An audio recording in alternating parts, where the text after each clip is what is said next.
In this video, I'm going to show you how to turn on 3-button navigation on Android phone. Let's get started without wasting so much time. The first thing you need to do is to click on settings, then scroll down and click on accessibility. And guys, remember to watch this video until the very end so you don't make any mistake, okay? Then scroll down and click system controls, then click system navigation. Then here you can see we have gesture navigation and 3-button navigation. With the gesture navigation, you need to swipe up from the bottom of the screen to go home.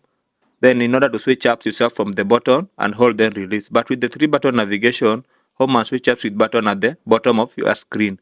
Now we want the 3-button navigation. We toggle it on like this, okay? Then we click on the arrow back button. Now you can see the 3 buttons appearing here at the bottom. This is how you turn on the 3-button navigation on Android without much struggle. Thank you guys. Let's meet in the next video.